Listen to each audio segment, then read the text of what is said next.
Assalamualaikum dan selamat petang kepada anda yang sedang menonton kami hari ini bertemankan saya Eliza Isham dan juga Derina akan bersiaran secara langsung daripada studio C Suka TV dalam program Bual Bicara Hawa Inspirasi Wanita Masa Ini Wanita Luar Biasa. Dan kita juga doakan kepada mereka semua dalam perjalanan pulang ke mana-mana sahaja. Betul. Hati-hati ketika memandu, sentiasa dipermudahkan segala urusan anda. Dan seperti biasa kami berdua akan temankan anda daripada jam 5 hingga 6 petang di saluran 116 MyTV atau anda boleh muat turun aplikasi MyTV mana-mana untuk menonton kami secara langsung di mana saja anda berada menggunakan telefon bimbit sahaja. Betul, sekarang ni cuaca tak menentu. Betul, kan, kadang hujan, kadang panas yang terlalu kuat. Betul, dan kita harapkan semua penonton di luar sana jaga kesihatan. Betul. InsyaAllah. Okey, baiklah.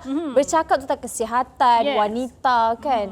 Wanita ni memang tak asing lagi dengan perkataan kecantikan. Tak kira usia kita dah mencecah 50, 40, sampai 80 pun kita masih lagi nak cantik. Betul tak, Derina? Kita nak menitik beratkan tentang kecantikan kita, Eliza, dan kita dihawa sentiasa nak berkongsi ilmu dan juga apa-apa tips kepada anda. Dan hari ini, untuk segmen ini, kita nak bawakan kepada anda tentang topik penemuan semula titik kecantikan. Dan kita nak kenalkan bersama dengan tetamu kita sudah pun ada di studio di hujung sana. Kita ada Dr. Sean Tan, pengarah perubatan T-Docs Clinic. Apa khabar? Selamat datang. Selamat baik, terima kasih. Okey, dan di sebelahnya, seperti biasa, tidak asing lagi bersama dengan kita, Jacqueline Ching, pengasas TH Titanium Beauty untuk topik kita hari ini. Apa khabar? Hello, hi. How are you? Okay, very good. Sihat. Alright, Jacqueline, kita nak ucapkan tahniah dulu atas adanya DH Titanium Beauty Pageant baru-baru ni. Tahniah diucap kepada ini adalah satu acara yang kita boleh cakap salah satu acara yang membanggakan kita sebagai seorang wanita sebenarnya. Okey, baiklah. Untuk permulaan ini kita ingin tanya kepada Jacqueline dulu. Apakah perkembangan perniagaan DH dan selepas daripada beauty pageant tu apa aktiviti yang sedang dijalankan sekarang ni? Sekarang kita baru saja keluarkan produk baru yang kita ada ni beauty fine cream dengan itu night cream. Wow. Ini produk baru terbaru Produk kita. baru. Ya. Baru launch kan? Bulan ini? Ya, bulan ini. Wow. Lepas baru siap saja. Baru siap saja. Okey. This is ini day cream. Day cream? Day cream. Ada SPF 20. Oh, jadi boleh pakai terus. Lepas toner, lepas tu Boleh apply pakai this one. Untuk mengelakkan daripada sunburn. Ya, sekarang cuaca sangat panas. Betul. Dan seterusnya ada Dan itu night cream. night cream. Ini untuk malam lah. Okey. Kandungan dia lebih tinggi daripada day cream. So lengkap di DH Titanium, dah ada suplemen, dah ada cleanser, sekarang dah ada day cream. Day cream dan juga night cream. Ada Tapi serum juga. Ada serum juga. Okay, saya tertanya, adakah wajib pakai day cream dengan night cream sebenarnya, Jacqueline? Sebenarnya dari awal sudah kena pakai. I see. Sebab keadaan cuaca, matahari, lagi pun kita ada sentiasa mengamalkan macam tidur lewat. So hormon kita pun akan tukar kan. So kita kena jagalah dari dalaman dan luaran. Yes, wajib pakai setiap hari. Yes. Okay, nampaknya doktor berdiam diri. Marilah kita tanya doktor pula. Okey, dia memandangkan doktor juga orang kata pakar dalam kecantikan. Yang kita nak tanyalah untuk perubatan T-Docs Clinic ni, apa sebenarnya ada dalam T-Docs Clinic ni? Ya, so nama saya Dr. Sean dari T-Docs Clinic dan saya merupakan seorang pengamal perubatan berdaftar di bawah Kementerian Kesihatan Malaysia dan saya mempunyai kepakaran dalam bidang perubatan estetik, perubatan regeneratif dan juga anti-aging. So memang itulah menjadi minat khas saya sepanjang 10 tahun ini. Sebenarnya saya sebelum ni dah menceburi bidang perubatan selama 15 tahun termasuk servis perkhidmatan wajib saya dengan Kementerian Kesihatan. So, di mana sekarang penumpuan saya adalah berdasarkan perubatan regeneratif. Di mana saya mempercayai bahawa kegunaan stem cell ataupun sel stem yang mempunyai keupayaan untuk memperbaiki sel-sel ataupun tisu-tisu yang rosak di dalam organ sistem badan kita sendiri. Tapi kan doktor, ada yang berpendapat di luar sana stem cell ni mahal. Teknologi stem cell ni mahal. Mungkin doktor boleh rungkaikan sedikit. Mungkin ada di luar sana yang rasa macam terlalu mahal untuk mereka ataupun jadi rasa macam susah untuk percaya dan sebagainya. Jadi apa kesimpulan doktor untuk isu macam ni? Ya, betul. Sebenarnya yang derma stem cell ataupun sel stem memang telah disalahguna pakai oleh berbagai pihak. Pihak-pihak perubatan ataupun bukan perubatan telah tidak mereka telah menggunakan nama ni dengan istilah yang tak betul ataupun telah mengelirukan orang awam, terutamanya istilah sebenarnya apa itu stem cell ataupun sel stem. So sebenarnya yang kita kena tahu maksud stem cell. Kerana stem cell ialah sejenis sel yang istimewa, sel somatik ataupun sel yang bukan berasal daripada organ reproduktif. Di mana sel stem ni mempunyai keupayaan untuk berubah bentuk dan dapat membahagi diri dengan sendiri untuk menjadi sel khusus. Apabila adanya rangsangan tertentu dengan pembiakan sel-sel growth factor ataupun faktor pembesaran, jikalau adanya sebarang inflamasi ataupun kecederaan dalam sistem tubuh kita. So memang di pasaran ataupun di mana-mana tempat center, beauty center ataupun klinik telah pun menggunakan istilah stem cell, di mana bukan semua stem cell adalah sama. Dan memang ada pelbagai pihak yang tidak bertanggungjawab yang telah menaikkan harga-harga stem cell ni sebab demi untuk melariskan jualan mereka masing-masing. Jadi sebenarnya stem cell yang sebetul-betulnya adalah stem cell yang berasal daripada tali pusat ataupun umbilical cord manusia, di mana ada potensi tertentu yang dibenarkan oleh Kementerian Kesihatan. Of course, dari segi stem cell yang berasal daripada binatang ataupun haiwan memanglah tidak dibenarkan dan tidak memang kita kata tidak sah ataupun salah di sisi undang-undang jikalau ada penggunaan stem cell yang berasal daripada mikroorganism atau organism tertentu.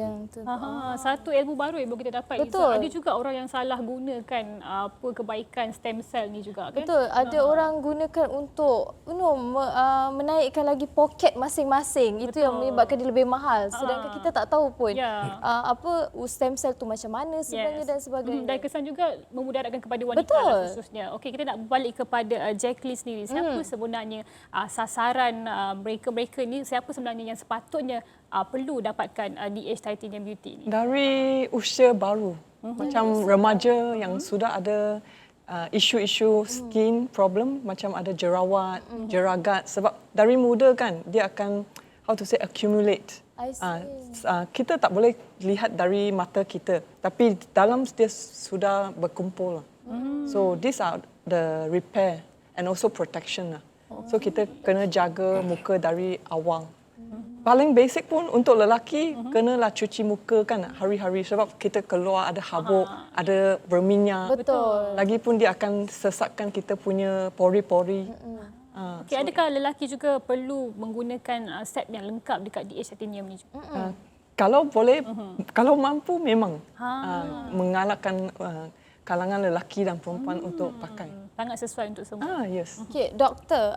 Sean, saya nak tanya juga macam Cik Jacqueline, Miss Jacqueline pun dah bercakap tentang kecantikan ni daripada awal, betul tak? Tapi doktor boleh tak terangkan lagi tentang kulit muka kita sebenarnya? Jadi macam mana sebenarnya kita sebagai rakyat Malaysia dengan cuaca yang tak menentu. Betul. Jadi apa sebenarnya pentingnya kita untuk jaga kulit muka kita untuk kekalkan sel-sel dalam kulit daripada awal sampai akhir tu, doktor? Betul. Sebenarnya proses penuaan memang kita dapat nak elakkan, dan proses penuaan kebiasaannya bermula dari umur seawal 30 tahun dan ke atas.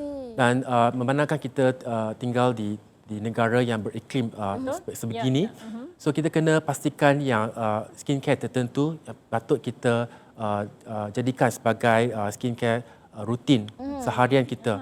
So pada pandangan saya, skincare yang sangat penting of course bergantung kepada seseorang individu, di mana jikalau seorang wanita tu kebiasaan tu pakai makeup untuk dari hari ke hari, kebiasaan tu kena kena memilih penjagaan yang betul, di mana double cleansing tu penting. So dari segi step 1, double cleansing maksudnya adalah kena guna sejenis cleanser yang gentle ataupun micellar water untuk menanggalkan yang bahan-bahan makeup ataupun yang sunblock juga sekalipun, sebagai langkah pertama sebelum kita beralih ke step kedua. Step kedua ialah di mana tadi Miss Jacqueline dah mention tentang pembersihan pori-pori. So step kedua tu of course tu bergantung kepada jenis kulit tertentu.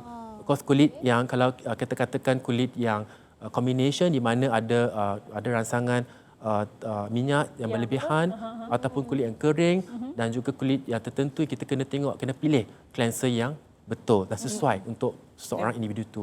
Of course, next ialah penggunaan berlembab atau moisturizer yang betul, dan akhir sekali ialah sunblock. Sunblock tu penting. Aplikasi sunblock tu sangat penting untuk mengelakkan pembentukan pigmentasi. Pembentukan pigmentasi, jeragat yang akan menyebabkan muka muka tu tidak mempunyai tona kulit yang seimbang. Sebab saya rasa wanita ni paling takut bila ada pigmentasi. Sebab bila tona muka tak sekata, pakai apa pun, foundation ke, tinted sunscreen dan sebagainya, dia lagi susah dia, Rina. Betul. Dan kita nak tanya juga bagaimana kita nak dapatkan produk DH Titanium Beauty. Kita boleh kongsikan kepada penonton. Actually boleh layari laman web DH Titanium. Dengan Instagram as well, dan kita ada Shopee, Lazada pun ada. Ada juga. And pharmacies. Boleh terus kepada media sosial DH Titanium Beauty. Okay, kalau untuk T-Docs Clinic pula, bagaimana kita nak mendapatkan rawatan dan perkhidmatan di T-Docs Clinic? Untuk mendapatkan rawatan perubatan estetik ataupun perubatan regeneratif, kalian bolehlah datang ke tingkat 5 Plaza Equatorial, bahagian office component of Equatorial Hotel, dan jumpa mana-mana pegawai customer service ataupun diri saya sendiri juga. Boleh jumpa doktor terus? Boleh. Nampaknya kita kena pergi. Tengok appointment ke doktor? Kita buat appointment lah, Rina. Betul. Okey, selain kita dah cakap pasal kecantikan, kita nak cakap terima kasih dulu kepada Dr. Sean dan juga Jacqueline Chen. Hari ini sudah hadir untuk kongsikan tentang T-Docs Clinic dan juga DH Titanium Beauty. Thank you so much. Nanti kita akan datang.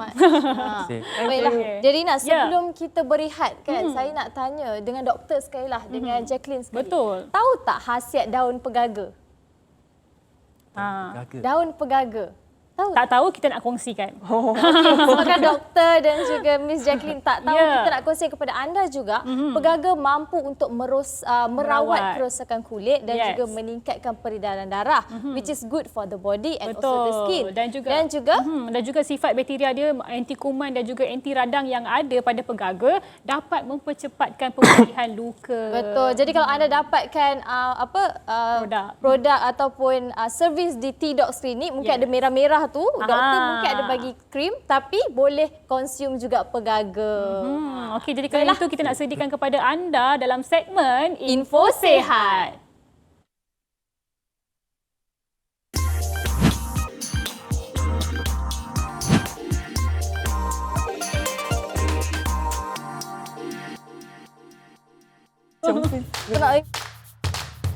Tawaran hebat Suka Shop, Herbs Garden.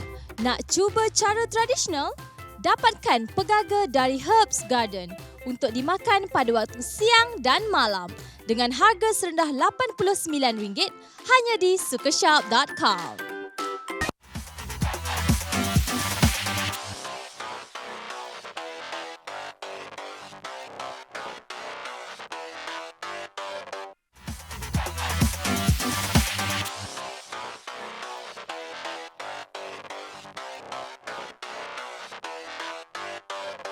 Masih lagi bersama kami dalam program Bual Bicara Hawa. Okey, untuk segmen ini Eliza. Ya, saya dengar awak ada nak tanya soalan dari tadi. Betul, saya nak tanya awak Eliza, awak selalu healing tak?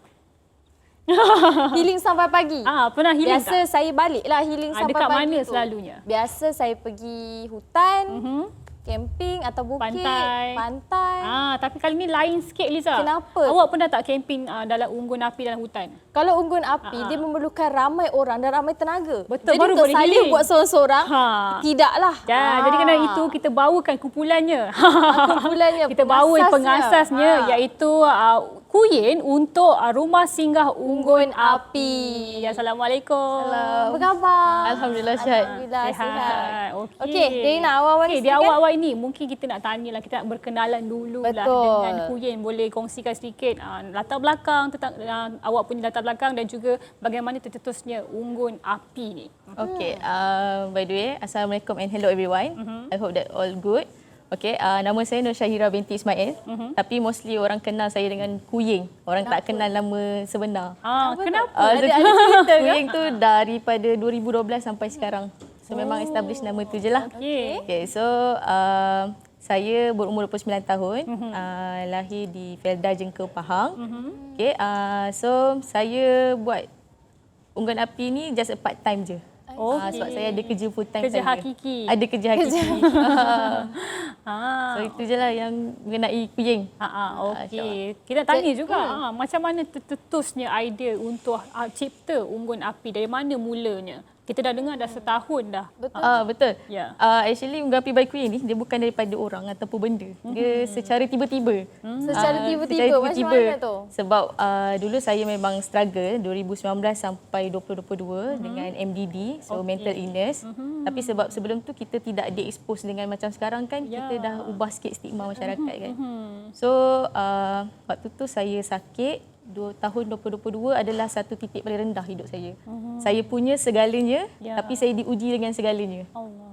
So saya diuji dengan relationship, family, friendship semua. Tapi alhamdulillah Allah tu dia tak uji semua. Which is kerjaya saya masih stick. Ya, betul. Dan saya part time degree juga waktu tu pun okey macam biasa. Cumanya ujian melalui orang kata apa, feelings ni yang lebih sikit.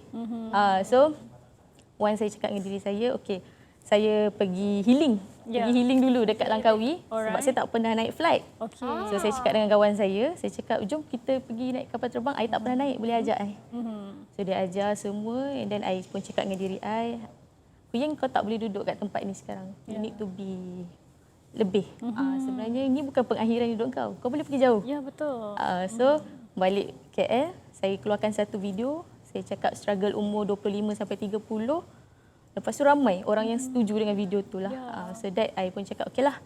Kalau saya just letak je komen. Kalau saya buat unggun api, ada orang nak datang tak? So video tu hit 400,000 orang. Lebih 2,000 orang yang komen. So saya pun, okey lah, saya buatlah unggun api baik Kuying. Wow. So benda tu tiba-tiba je. Mendapat sambutan ramai juga. Sangat. Jadi pengalaman Kuying tu sebenarnya mahal dia hasilkan, dia berikan dekat unggun api by Kuying ni sebenarnya. Sebenarnya seorang wanita yang agak tabah juga, Eliza, bila kita ditimpa pelbagai ujian, kemudian kita portraykan dan kita nak membantu orang pula selepas itu, Eliza. Betul, sebenarnya bukan senang untuk kita kalau ada problem, kita nak bantu orang sendiri. Tapi saya tertanya, mana datangnya kekuatan Kuying tu untuk, yelah, niat nak bantu diri sendiri, tiba-tiba Kuying boleh bantu ramai orang. Sebab saya dah jumpa beberapa orang yang pernah menyertai aktiviti unggun api bersama Kuying dan kebanyakannya membantu. Jadi saya nak tahu mana datangnya kekuatan awak tu sendiri. Okay, actually unggun api by Kuying ni dia satu platform untuk orang datang, stranger yang memang kita tak kenal langsung dalam masa satu malam. So ada orang datang cerita, ada orang datang dengar, ada orang datang dan memang nak feel the vibe je.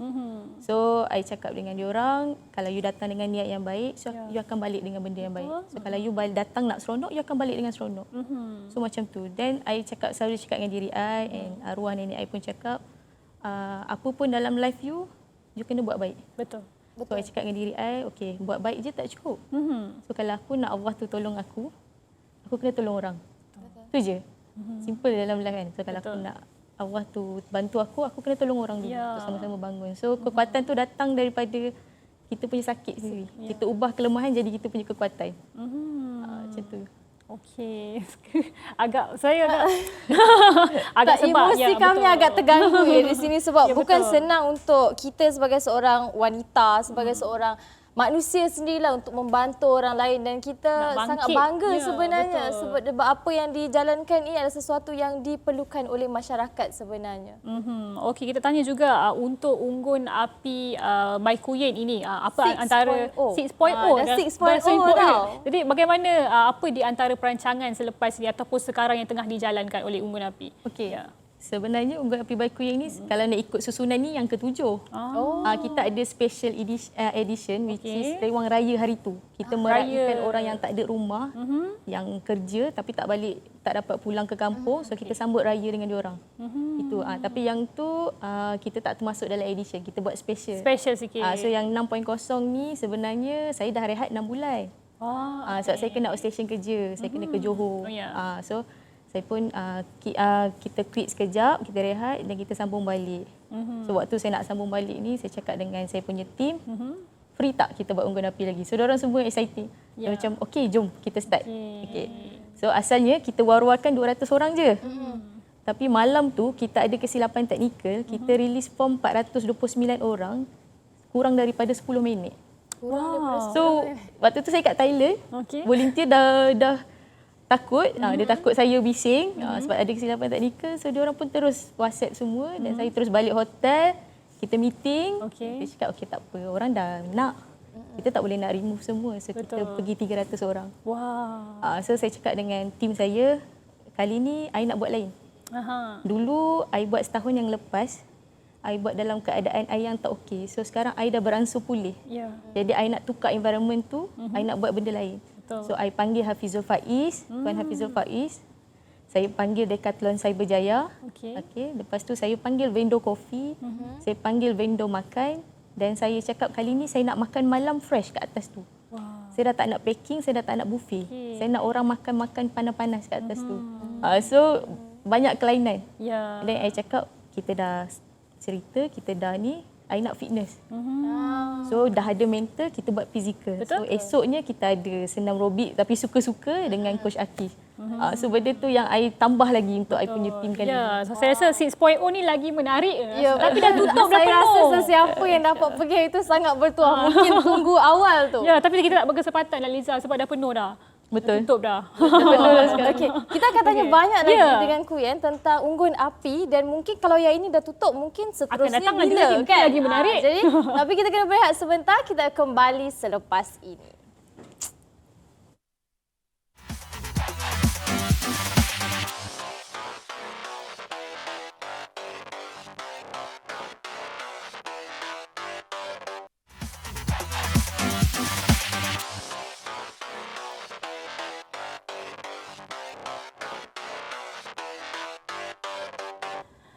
Baiklah, anda masih lagi bersama kami dan program Buah Bicara Hawa dan bersama kita adalah pengasas. Nampak tak bunyi tu kan?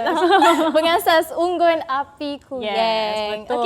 Okey, saya nak tanya dah sepanjang setahun dah ada unggun api by Kuyen ni. Apa di antara reaksi positif yang paling menarik mungkin boleh Kuyen kongsikan dan juga dah sampai 5 camp dah ni. Apa di antara? Yes, 7. Salah kira ke? 7. Dah sampai 7 ni. Jadi apa di antara reaksi mereka yang Kuyen nak teruskan lagi sehingga ke-7 ni? Okey, sebenarnya kita orang ada satu perkataan which is alumni. Alumni ni which is orang yang pernah join kita orang. So antara dia yang kita dapat feedback positif, alumni ni ada yang join kita 1, 2, 3, 4, 5. So kali ni je kita tak bagi diorang join. So diorang sentiasa keep join kita. So bila tanya kenapa, we need this Kuyen, we need this. Which is yang dulu social anxiety, yang introvert semua. Tapi diorang dah sembuh, so diorang datang nak tolong orang lain untuk sembuh sekali dengan diorang. So benda tu yang buatkan I rasa macam okay, so benda ni nice. Kita jumpa stranger kat luar, kita buat live, kita buat video ke apa, ada je orang yang minta unggun api. Kita stop 6 bulan, orang yang text DM kita nangis-nangis apa kan, call kita minta kita buat juga. So dan antara yang the best thing lah I pernah dapat 5.0. Okay, I pergi kat satu kampung selama Beach Camp Sat Perak. Itu yang I rasa first I rasa I diterima oleh satu kampung.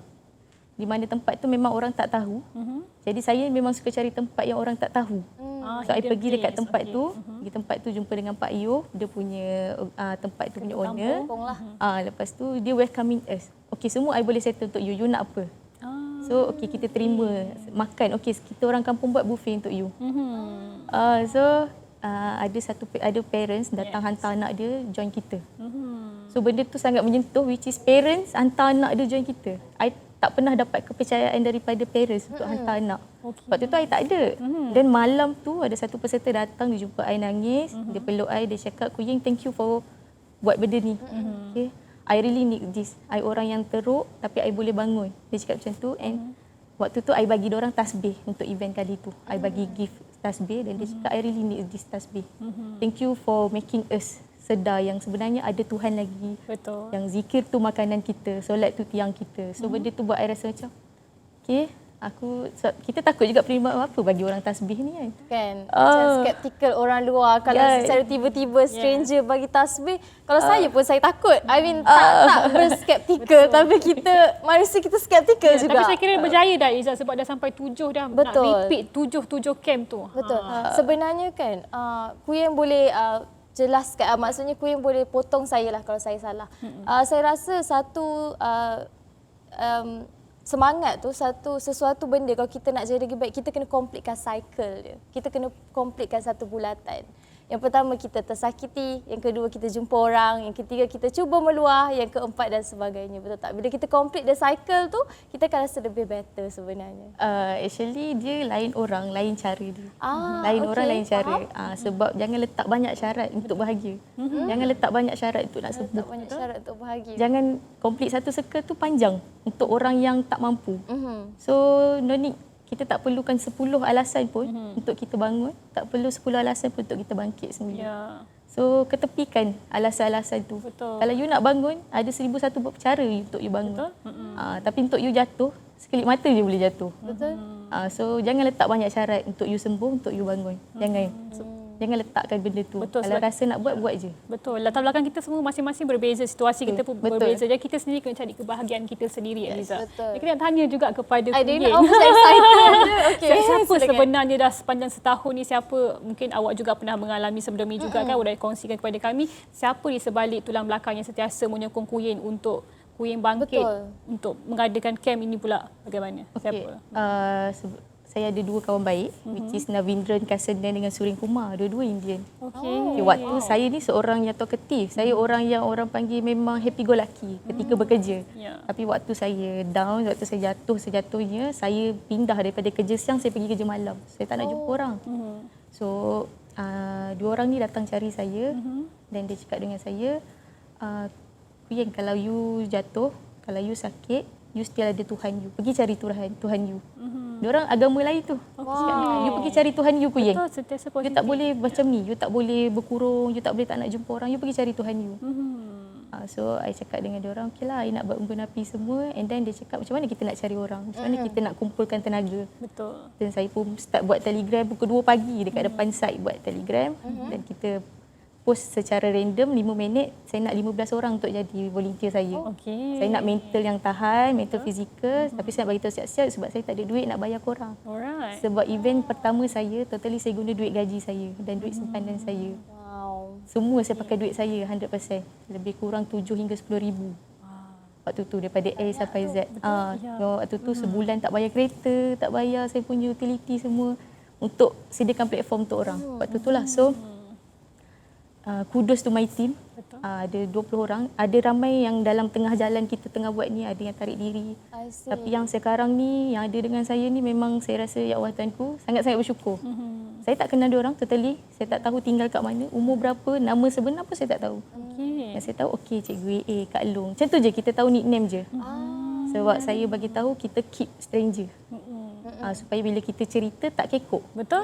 Sebab saya stranger, awak stranger dengan saya. So itulah tulang belakang saya daripada dulu sampai sekarang. Betul. Tim saya.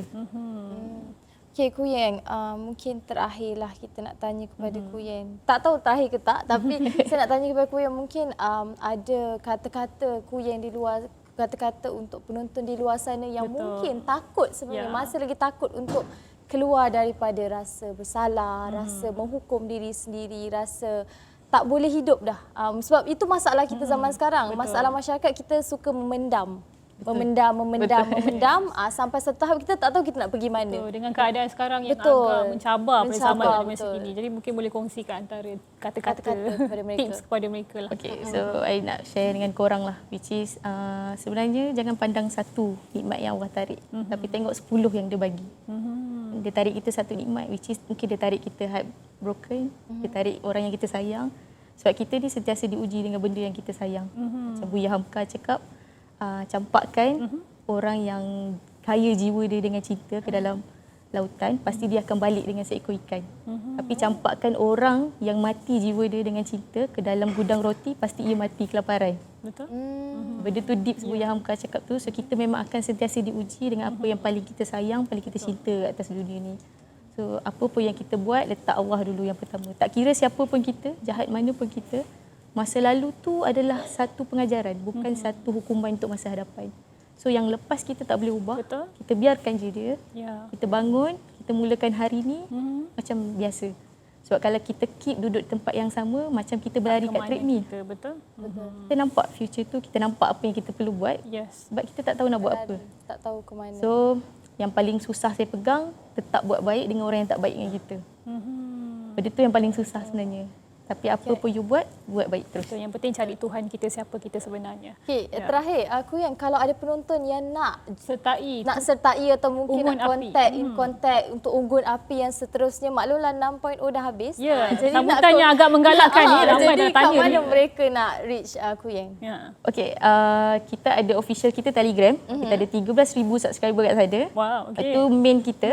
Tapi boleh cari kita dekat Instagram Instagram Unggun Api by Kuyeng atau Hello Kuyeng. Okey. Dan kita punya platform yang betul-betul reach orang tu dekat TikTok lah. Dekat Hello TikTok. Kuyeng. So kita ada banyak kat semua media sosial. Kalau nak tahu kita punya feedback, nak tahu orang yang pernah join, boleh buat hashtag Unggun Api by Kuyeng dekat dalam TikTok. Alright. Kita sebut sedikit kepada anda yang nak healing, boleh terus pergi kepada media sosial lah Kuyeng, Unggun Api by Kuyeng. Baiklah, kita nak ucapkan terima kasih banyak-banyak kepada Kuyeng kerana sudi datang, luangkan masa kongsikan tentang The Unggun. Unggun Api, semoga Unggun Api terus maju dan sukses, dan terima kasih kepada tim Kuyeng yang bekerja tanpa henti, dan semoga 6.0 berjalan dengan lancar. Yes, Thank terus you, sukses. InsyaAllah. Kita juga akan join nanti, Eliza. InsyaAllah. Baiklah, kita nak berehat sebentar. Kita akan Kembali selepas ini.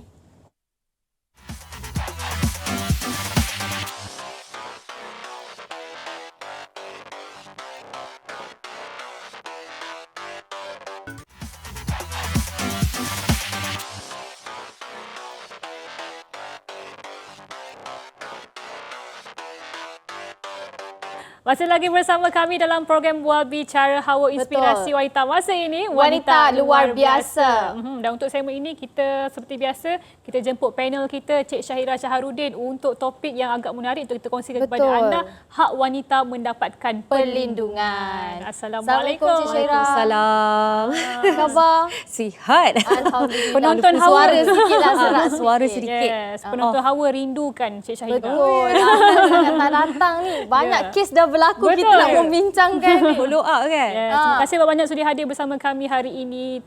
Okey, baiklah. Untuk hari ini kita bawakan tentang hak wanita mendapatkan perlindungan. Seperti yang kita lihat di luar sana kan, Cik Syahira, banyak kes-kes penderaan wanita. Tak kiralah seorang ibu ke, seorang isteri ke, mungkin seorang teman wanita pun masih lagi berlaku di luar sana. Jadi di awal ni saya nak tahu juga, jadi salah satu hak wanita mendapatkan perlindungan dengan adanya Akta Keganasan Rumah Tangga. Kita pergi skop rumah tangga dahulu. Macam mana tu Cik Syahira? Okey, sekarang kita membicarakan pasal hak wanita melalui skop Akta Keganasan Rumah Tangga 1994. Kalau kita tengok Perlembagaan Malaysia pun di bawah Perkara 8 ya.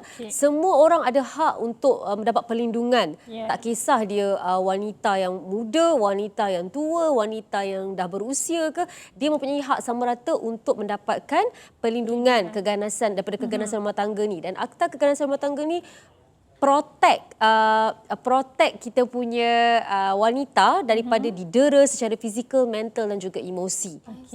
Maknanya dia govern kalau wanita itu kena pukul, kena seksa, dia boleh buat aduan dan dia boleh mendapatkan perlindungan. Juga perintah perlindungan sementara dan perintah perlindungan sampingan di bawah Seksyen 4, 5 dan 6 di bawah Akta Keganasan Rumah Tangga 1994. Okey. Kalau saya satu soalan, maafkan saya Rina. Kalau anaknya yang dipukul dengan izin isterinya, maksudnya si bapa pukul anak tapi si isteri mengizinkan. Jadi macam mana tu Cik Syahira kalau kes begitu? Okey. Konteks keganasan rumah tangga ni bukan sahaja tertakluk kepada isteri ataupun suami, tapi dia merangkumi anak dan sesiapa sahaja yang dianggap ahli keluarga. Ahli dalam keluarga itu, anak, cucu, isteri, suami. Jadi siapa-siapa yang fall under that context keluarga tu, apa-apa yang berlaku ke atas dia di luar kemahuan dia seperti didera dan sebagainya, dia boleh diklasifikasikan di bawah jenayah di bawah Akta Keganasan Rumah Tangga.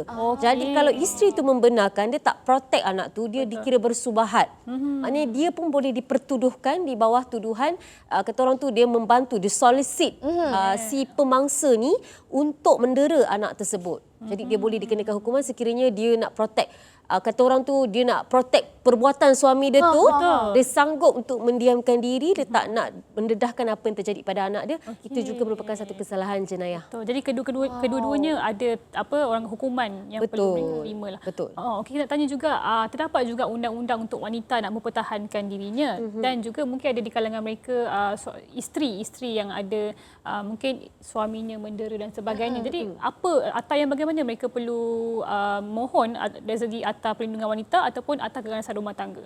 Okey.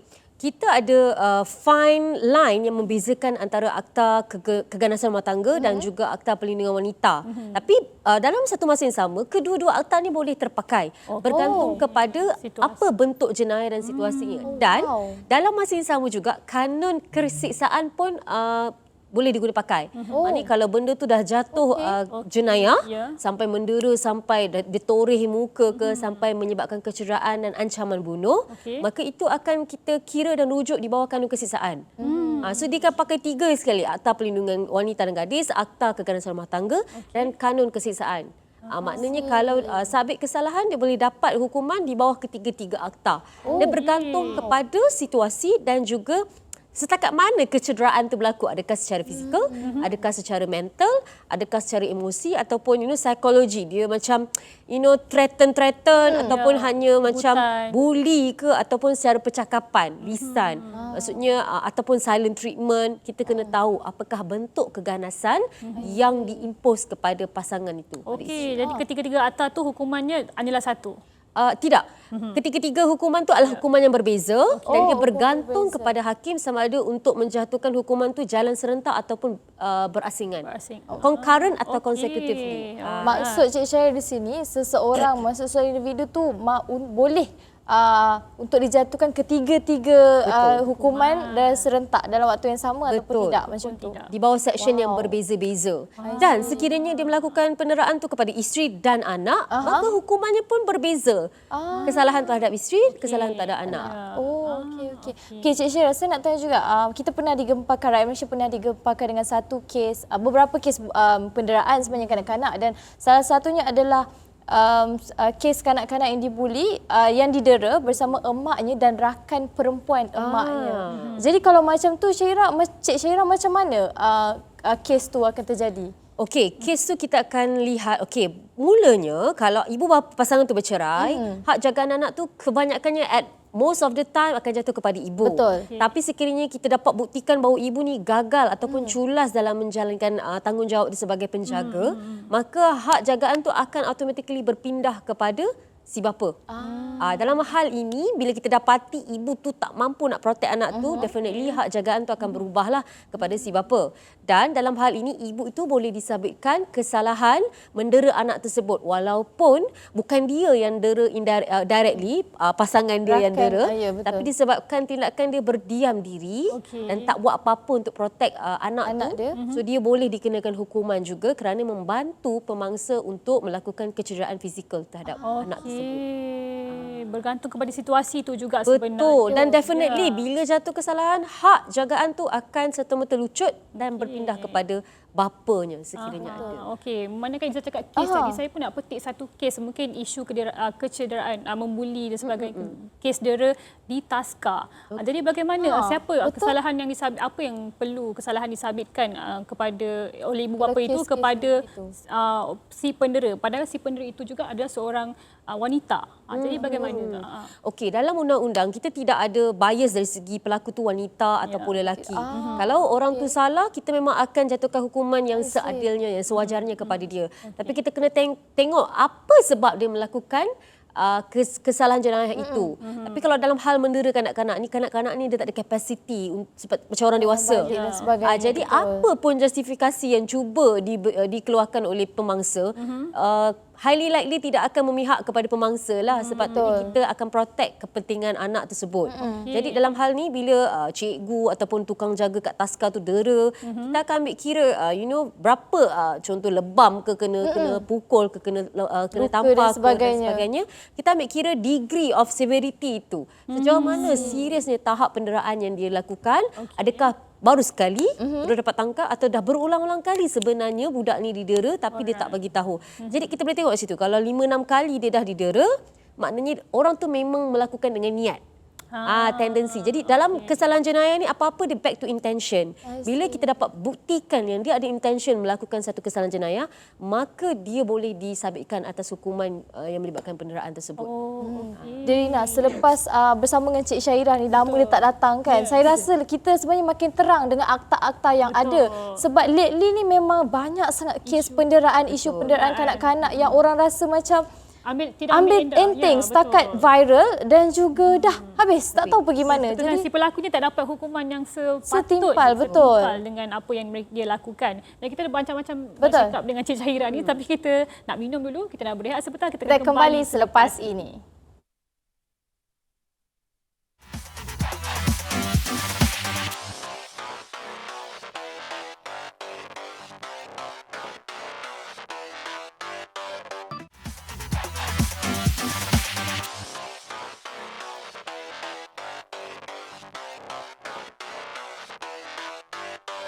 Masih lagi bersama kami dalam program Bual Bicara Hawa dan kita masih bersama dengan Cik Syairah kita, Cik Peguam kita untuk topik hak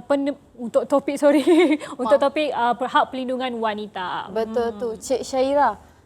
Hari ni memang agak panas. Dah lama kita tak panas sebenarnya. Kan kita tanya kita, penonton kita pun tanya ni. Okey Cik Syairah, mengapakah mangsa penderaan dilihat enggan melaporkan penderaan mereka kepada pihak berkuasa? Adakah sebab takut ataupun sebab yang lain mungkin? Okey, selalunya stigma masyarakat ini pertama dia nak menjaga aib. Kadang-kadang yang buat tu pun suami sendiri, anak sendiri. Dia tak nak keluarga dia lebih kata orang tu dicemooh ataupun pandangan masyarakat terhadap dia. Betul. Kalau dia laporkan polis, orang akan label dia tak pandai jaga keluarga, tak pandai jaga anak. Nombor dua, ugutan. Okay, kalau pemangsa tu ugut, kalau you buat laporan polis gini, aku bunuh anak kau ataupun keselamatan dia diancam dari segi ugutan tu. Nombor dua. Nombor tiga, mungkin faktor dia masih sayang kepada si pelaku tu. Maknanya kalau dia tahu consequences, kalau husband yang buat, husband kena tangkap, dia hilang mata pencarian, punca pendapatan. Maknanya siapa nak tanggung dia? Jadi dia lebih rela berdiam diri. Kadang-kadang dia boleh tutup mata atas kesalahan-kesalahan yang suami dia buat. Kadang-kadang kita panggil istilah haruan makan anak pun ada. Kadang suami buat tak baik dekat anak, tapi ibu mendiamkan diri, tutup mulut sebab nak jaga aib keluarga dan sebagainya. Tapi dia telah menganiaya anak tersebut. Masa depan anak tu dia, kata orang tu, diperjudikan. Betul. Jadi antara faktor-faktor dia orang tak nak ke depan ni adalah satu faktor dan kadang-kadang mereka tak tahu saluran mana nak pergi, nak minta tolong. Nak ke depan tapi tak ada orang bantu pun menjadi salah satu faktor juga kenapa mereka memilih untuk berdiam diri. Okey, jadi kita nak tanya apa antara hukuman yang akan dikenakan kepada mereka yang mendera emosi dan juga psikologi seseorang itu? Okey. Hukumannya dia boleh didenda tidak lebih daripada RM5,000 dan penjara sekurang-kurangnya tidak melebihi 10 tahun untuk kesalahan pertama, dan mereka juga boleh dikenakan hukuman sebatan ataupun kedua-duanya sekali sekiranya pelakuan itu sangat serius ataupun maksudnya berulang kali, bukan pertama kali, dan dia memang attempt buat dengan niat, sengaja mendatangkan kecederaan fizikal kepada budak tu, so dia boleh dikenakan hukuman sebat, penjara dan juga denda. Sebat, penjara dan juga denda. Betul. Itu adalah salah satu info yang kita semua perlu tahu sebab kita tahu kadang-kadang kita sendiri pun mungkin ada di luar sana, penonton Hawa hari ini mungkin melakukan kesalahan yang sama dan masih lagi ada masa untuk anda berbuat baik semula, betul tak? Sebab kita dah bagi tahu kepada anda bertaubatlah sebelum kembali ke jalan yang benar. Betul. Baiklah Cik Syairah, saya nak tanya juga untuk kos, sebab kebiasaannya kalau kos ada orang takut akan penambahan kos untuk buat lawyer, buat laporan dan sebagainya. Macam mana Cik Syairah? Okey, dalam undang-undang, bagi yang kurang berkemampuan tapi dia betul-betul nak dapatkan justice, dia boleh pergi kepada YBJK. YBJK ni Yayasan Biro Bantuan Guaman. Maknanya dia boleh minta bantuan kat situ, akan ada peguam-peguam yang mengendalikan kes secara pro bono, iaitu secara percuma. Dia akan tengok kemampuan, contoh ibu tunggal tu kan. Kalau tak ada duit, you bayar RM2 atas berapa yang you mampu. Atau betul-betul you tak mampu, lawyer akan buat secara percuma. Tapi kalau you ada kemampuan dan you memang nak fight untuk kes anak you ataupun ahli keluarga you, Sekurang-kurangnya untuk kita initiate saman ataupun legal action, kita memerlukan kos antara 10 ke 15,000 untuk permulaan kes saman. Itu yang normal rate yang kita akan biasanya ambil. Sekiranya macam saya cakap tadi, kalau tidak ada kemampuan, dia kena buktikanlah dia tak bekerja, ibu tunggal, anak 8, teraniaya dan dia kena pergi YBGK, akan ada peguam yang akan membantu secara percuma. Okey, jadi kepada mereka juga mungkin situasi mereka yang takut untuk nak melaporkan kepada orang-orang yang berkuasa kan tentang mungkin telah dirogol, penderaan buli, kes dera dan sebagainya. Antara step pertama yang mereka perlu lakukan, siapa yang perlu mereka laporkan sebenarnya? Okey, kalau mereka ada kata orang tu kecederaan fizikal, mental dan emosi ni, mereka perlu ke hospital terlebih dahulu untuk mendapatkan pengesahan daripada pakar perubatan. Maknanya hanya diorang je yang boleh mengesahkan mental dia ni dah badly affected. Hanya diorang je boleh mengesahkan fizikal dia ni ada mengalami kecederaan beberapa tahap ataupun mereka telah dirogol dan sebagainya. Hanya melalui medical evidence sahaja yang kita boleh buktikan, oh betul dia dirogol. Kerana doktor ada kepakaran untuk tahu sama ada you betul ke dirogol ataupun you merelakan, consented kepada pelakuan tersebut. Jadi dengan medical evidence, dan doktor ni akan dipanggil menjadi saksi untuk memberi keterangan bagi menyokong kes tersebut. Betul, kadang-kadang wanita ni lemah, Izzah. Betul. Takut untuk bersuara, untuk nak melaporkan kepada yang sepatutnya. Keduanya dia kena pergi balai polis untuk membuat report.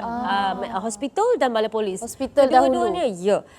Laporan perubatan dan FIR. FIR ni adalah First Information Report, iaitu laporan polis yang dia perlu buat untuk dia cover kes tersebut. So bila dia ada medical evidence dan juga laporan polis, maka polis dan pendakwa raya boleh memulakan siasatan. Okey, Cik Syairah, saya nak tanya juga, kita rungkaikan sikit kes di Malaysia lah. Ada satu kes yang melibatkan seorang adik, siapa nama yang diambil oleh ibunya, adik Amir, yang diambil oleh ibunya separuh jalan dan seterusnya kehidupannya menjadi lebih teruk dan juga sampai meninggal. Jadi kalau kes macam tu macam mana Cik Syairah? Adakah itu bersalah daripada pihak berkuasa sendiri kerana mengambil anaknya semula kepada ibu ataupun sebagaimana Cik Syairah? Okey, selalunya kan sebab tu kita dalam Malaysia ni bila kita ambil anak angkat, kita kena melalui proses pengangkatan. Okey, untuk make sure anak tu tetap dengan kita walaupun untuk mengelakkan ibu tu tuntut balik anak dia. Sebab kita dah bela daripada kecil kan. Jadi namun kita ada loophole lah. Bila you nak ambil anak angkat, ada dalam beberapa tempoh 2 ke 3 tahun pertama, ibu tu masih berhak lagi ke atas anak tersebut. Okey. Sebab tu dia kata orang tu belum tentu lagi 3 tahun pertama tu jadi hak milik ibu angkat. Jadi untuk memastikan perkara ni tidak berlaku, ibu yang ambil tu perlu ada kapasiti untuk membela anak tu. Maknanya gaji yang cukup, persekitaran rumah yang selesa, pendidikan anak yang bagus dia kena provide, barulah JKM boleh serahkan kepada ibu itu semula. Jadi perlu melalui beberapa proses dulu untuk sabitan hukuman dan sebagainya. Ya. Jadi kalau boleh kita elakkanlah penderaan kes-kes penderaan ini daripada terus meningkat di Malaysia. Kita tahu juga hukuman dia memang agak berat sebenarnya. Betul. Ya, kita nak ucapkan terima kasih kepada Cik Syairah Shahrudin untuk topik ini dan semoga memberi manfaat kepada penonton yang sedang menonton kami hari ini. Betul. Terima kasih Cik Syairah dan kita nak ucapkan terima kasih kepada anda semua kerana sudi daripada awal sampai akhir menemani kami. Semoga apa yang kami kongsikan hari ini bermanfaat. Itu saya Liza Isham. Dan saya Derina, inspirasi wanita masa ini, wanita luar biasa. Assalamualaikum. Bye. Assalamualaikum.